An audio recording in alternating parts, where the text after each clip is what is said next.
Hello friends, welcome back to my channel. ಎಲ್ಲರೂ ಹೇಗಿದ್ದೀರಾ? Super ಆಗಿದ್ದೀರಾ ಅಂತ ತಿಳ್ಕೊತೀನಿ. ನಾನು ಕೂಡ ಸೂಪರ್ ಆಗಿದ್ದೀನಿ. ಗೃಹಲಕ್ಷ್ಮಿ ಯೋಜನೆಯ ಹಣ ಬರ್ತಾ ಇಲ್ಲ, ಸರ್ಕಾರದ ಖಜಾನೆಯಲ್ಲಿ ಹಣ ಖಾಲಿಯಾಗಿದೆ. ಹಾಗಾಗಿ 2,000 ಹಣವನ್ನು ಮಹಿಳೆಯರ ಖಾತೆಗೆ ಹಾಕ್ತಾ ಇಲ್ಲ ಅಂತ ಮಹಿಳೆಯರು ಶಾಪವನ್ನು ಹಾಕ್ತಾ ಇದ್ದಾರೆ ಸಿದ್ದು ಸರ್ಕಾರಕ್ಕೆ ಅಂತಲೇ ಹೇಳ್ಬೋದು.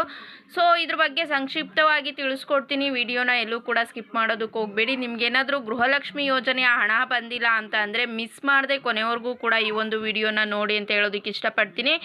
ಬನ್ನಿ ಫ್ರೆಂಡ್ಸ್, ವಿಡಿಯೋನ ಸ್ಟಾರ್ಟ್ ಮಾಡೋಣ. ಸ್ಟಾರ್ಟ್ ಮಾಡೋದಕ್ಕಿಂತ ಮುಂಚೆ ನೀವೇನಾದರೂ ಹೊಸದಾಗಿ ನಮ್ಮ ಚಾನಲ್ನ ನೋಡ್ತಾ ಇದ್ದರೆ ಪ್ಲೀಸ್ ಬೇಗ ಸಬ್ಸ್ಕ್ರೈಬ್ ಮಾಡ್ಕೊಳ್ಳಿ. ಜೊತೆಗೆ ಪಕ್ಕದಲ್ಲಿ ಕಾಣ್ತಿರುವಂಥ ಒಂದು ಬೆಲ್ಲೈಕನ್ನ ಕ್ಲಿಕ್ ಮಾಡಿ ದೆನ್ ಆಲ್ ಅನ್ನೋ ಆಪ್ಷನ್ ಮೇಲೆ ಕ್ಲಿಕ್ ಮಾಡಿದ್ರೆ ನಾನು ಹಾಕೋ ಪ್ರತಿಯೊಂದು ಹೊಸ ವಿಡಿಯೋದು ನೋಟಿಫಿಕೇಶನ್ ಎಲ್ರಿಗಿಂತ ಮೊದಲು ನಿಮಗೆ ರೀಚ್ ಆಗುತ್ತೆ. ಸೊ ಎಲ್ರಿಗಿಂತ ಮೊದಲು ವಿಡಿಯೋನ ನೀವೇ ನೋಡ್ಬೋದು.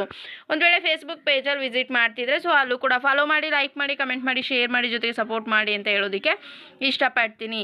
ಎಸ್ ಫ್ರೆಂಡ್ಸ್, ನಿಮ್ಮೆಲ್ರಿಗೂ ಕೂಡ ತಿಳಿದಿರೋ ಹಾಗೆ ಮೇ 4ನೇ ತಾರೀಕು ಕೊನೆಯದಾಗಿ ಗೃಹಲಕ್ಷ್ಮಿ ಯೋಜನೆಯ ಹಣ ಜಮಾ ಆಗಿದ್ದಂಥದ್ದು. ಅದನ್ನು ಬಿಟ್ಟರೆ ಜೂನ್ ಜುಲೈ ತಿಂಗಳ 2 ತಿಂಗಳ ಹಣ ಇನ್ನೂ ಕೂಡ ಮಹಿಳೆಯರ ಖಾತೆಗೆ ಜಮಾ ಆಗಿಲ್ಲ. ಎಲ್ಲಿ ನೋಡಿದ್ರೂ ಕೂಡ ಮಹಿಳೆಯರು ನಮ್ಮ ಖಾತೆಗೆ ಹಣ ಬಂದಿಲ್ಲ ಅಂತ ಕಂಪ್ಲೇಂಟ್ ಮಾಡೋದು ಇದುವರೆಗೂ ಕೂಡ ತಪ್ಪೇ ಇಲ್ಲ ಅಂತಲೇ ಹೇಳ್ಬೋದು. ಇದ್ರ ಜೊತೆಗೆ ತಮ್ಮ ಪಾಸ್ಬುಕ್ಗಳನ್ನು ತೆಗೆದುಕೊಂಡು ಹೋಗಿ ಬ್ಯಾಂಕ್ಗಳಲ್ಲಿ ಕ್ಯೂ ಕೂಡ ನಿಂತ್ಕೊಳ್ತಾ ಇದ್ದಾರೆ. ಸೊ ಇವತ್ತು ಬರ್ಬೋದಾ ಹಣ ಅಥವಾ ನಾಳೆ ಬರ್ಬೋದಾ ಅಂತ ತುಂಬಾ ಕ್ಯೂ ಅಲ್ಲಿ ನಿಂತ್ಕೊಂಡು ಕಾತ್ರದಿಂದ ಕಾಯ್ತಾ ಇದ್ದಾರೆ ಅಂತಲೇ ಹೇಳ್ಬೋದು. ಸೊ ಸರ್ಕಾರದ ಖಜಾನೆಯಲ್ಲಿ ಹಣ ಇಲ್ಲ, ಹಾಗಾಗಿ ಗೃಹಲಕ್ಷ್ಮಿ ಯೋಜನೆಯ 2,000 ರೂಪಾಯಿ ಹಣ ಮಹಿಳೆಯರ ಖಾತೆಗೆ ಜಮಾ ಆಗ್ತಾ ಇಲ್ಲ ಅಂತ ಮಾತನ್ನ ಆಡ್ತಾ ಇದ್ದಾರೆ. ಸೊ ಇದ್ರ ಬಗ್ಗೆ ನಮ್ಮ ಸಿದ್ದು ಸರ್ಕಾರದ ವಿರುದ್ಧ ಮಹಿಳೆಯರು ಆಕ್ರೋಶವನ್ನ ವ್ಯಕ್ತಪಡಿಸ್ತಾ ಇದ್ದಾರೆ ಅಂತಾನೆ ಹೇಳ್ಬೋದು.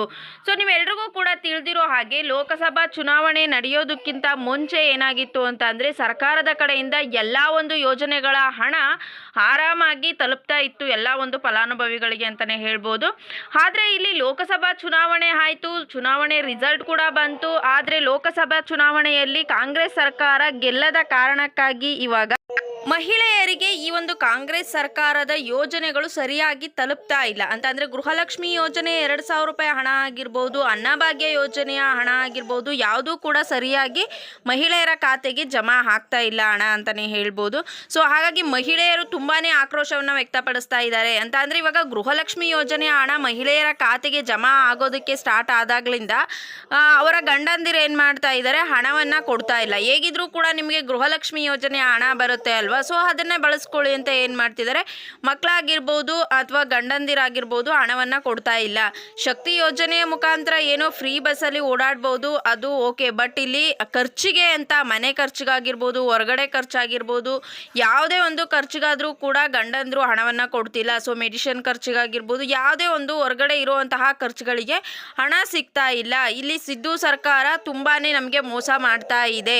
ಯಾಕೆ ಅಂತ ಅಂದರೆ ಇದುವರೆಗೂ ಕೂಡ ಸರಿಯಾಗಿ ಹಣವನ್ನು ಹಾಕ್ತಾ ಇದ್ರು. ಲೋಕಸಭಾ ಚುನಾವಣೆ ಆದಮೇಲೆ ರಿಸಲ್ಟ್ ಬಂದ ಮೇಲೆ ನಮಗೆ ಯಾವುದೇ ರೀತಿಯಾದಂತಹ ಒಂದು ರೆಸ್ಪಾನ್ಸ್ ಫಾಸ್ಟಾಗಿ ಸಿಗ್ತಾ ಇಲ್ಲ. ಅವಾಗೆಲ್ಲ 1 ತಿಂಗಳಲ್ಲೇ 2 ಕಂತುಗಳ ಹಣವನ್ನು ಬಿಡುಗಡೆ ಮಾಡಿದ್ದಾರೆ. ಇವಾಗ 2 ತಿಂಗಳಾದರೂ ಕೂಡ 1 ಕಂತಿನ ಹಣವನ್ನು ಬಿಡುಗಡೆ ಮಾಡಿಲ್ಲ ಈ ಒಂದು ಸಿದ್ದು ಸರ್ಕಾರ. ತಮ್ಮ ಖಜಾನೆಯಲ್ಲಿ ದುಡ್ಡು ಇಲ್ಲ ಅಂತ ಅನಿಸುತ್ತೆ, ಹಾಗಾಗಿ ಜನರಿಗೆ ಮೋಸ ಮಾಡ್ತಿದ್ದಾರೆ, ಮಹಿಳೆಯರಿಗೆ ಮೋಸ ಮಾಡ್ತಾ ಇದ್ದಾರೆ ಅಂತ ಮಹಿಳೆಯರು ತುಂಬಾ ಆಕ್ರೋಶವನ್ನು ವ್ಯಕ್ತಪಡಿಸ್ತಾ ಇದ್ದಾರೆ ಅಂತಲೇ ಹೇಳ್ಬೋದು. ಎಲ್ಲ ಕಡೆ ನೀವು ಸೋಷಿಯಲ್ ಮೀಡಿಯಾಗಳಲ್ಲಿ ನೋಡಿರ್ತೀರಾ, ಯಾರಾದರೂ ಒಂದು ಇಂಟರ್ವ್ಯೂ ಮಾಡಿದ್ರು ಅಂತ ಅಂದರೆ ಮಹಿಳೆಯರು ಹೇಳೋದು ಇಷ್ಟೇ. ಸೊ ಮೊದಲೆಲ್ಲ ಸರಿಯಾಗಿ ಬರ್ತಿತ್ತು, ಆದರೆ 2 ತಿಂಗಳಿಂದ ನಮ್ಮ ಖಾತೆಗೆ 1 ಕಂತಿನ ಹಣ ಜಮಾ ಆಗಿಲ್ಲ ಅಂತ ತುಂಬಾ ಬೇಸರವನ್ನು ವ್ಯಕ್ತಪಡಿಸ್ತಾ ಇದ್ದಾರೆ ಅಂತಲೇ ಹೇಳ್ಬೋದು. ಇಲ್ಲಿ ಸರ್ಕಾರದ ಖಜಾನೆಯಲ್ಲಿ ಹಣ ಇಲ್ಲ ಅಂತ ಅತಿ ಹೆಚ್ಚು ಮಾತುಗಳು ಕೇಳು ಬರ್ತಾ ಇರೋವಂಥದ್ದು. ಅದ್ರ ಜೊತೆಗೆ ಪೆಟ್ರೋಲ್ ಆಗಿರ್ಬೋದು, ಡೀಸೆಲ್ ಆಗಿರ್ಬೋದು, ಹಾಲಿನ ರೇಟ್ ಆಗಿರ್ಬೋದು, ಪ್ರತಿಯೊಂದು ಏನು ಪದಾರ್ಥಗಳಿದೆ ಸೊ ಎಲ್ಲ ಒಂದು ಪದಾರ್ಥಗಳ ರೇಟ್ಗಳನ್ನು ಜಾಸ್ತಿ ಮಾಡಿದ್ದಾರೆ ಅಂತಲೇ ಹೇಳ್ಬೋದು.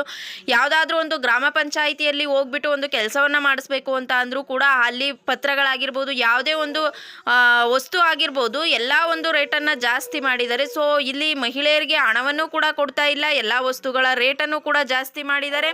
ಸೊ ಇಲ್ಲಿ ಸರ್ಕಾರ ಏನು ಮಾಡ್ತಾ ಇದೆ ಅಂತಲೇ ಗೊತ್ತಾಗ್ತಿಲ್ಲ. ಸೊ 2 ತಿಂಗಳಿಂದ ಅಟ್ಲೀಸ್ಟ್ 1 ಕಂತನ ಹಣವನ್ನು ಕೂಡ ಜಮಾ ಮಾಡಿಲ್ಲ. ಸೊ ನೆನ್ನೆ ಲಕ್ಷ್ಮೀ ಹೆಬ್ಬಾಳ್ಕರ್ ಅವರು ಹೇಳಿದ್ರು, ಸೊ ಎಲ್ಲ ಒಂದು ಏನು ಅರ್ಜಿಗಳನ್ನು ನಾವು ವೆರಿಫಿಕೇಷನನ್ನು ಮಾಡ್ತಾ ಇದ್ದೀವಿ. ಸೊ ವೆರಿಫಿಕೇಷನ್ ಆದಂತಹ ಫಲಾನುಭವಿಗಳು ಫಲಾನುಭವಿಗಳಿಗೆ ಹಣವನ್ನು ಹಾಕ್ತಾ ಇದ್ದೀವಿ ಅಂತ. ಸೊ ಒಂದು ದಿನಕ್ಕೆ ಎಷ್ಟು ವೆರಿಫಿಕೇಷನನ್ನು ಮಾಡ್ಬೋದು. ಸೊ ಅಲ್ಲಿ ನೋಡಿದ್ರೆ ಅವರು ಒಂದು ದಿನಕ್ಕೆ 1 ಲಕ್ಷ 1.5 ಲಕ್ಷ ಇಷ್ಟು ಫಲಾನುಭವಿಗಳಿಗೆ ಮಾತ್ರ ಹಣವನ್ನು ಬಿಡುಗಡೆ ಮಾಡ್ತಿದ್ದಾರೆ.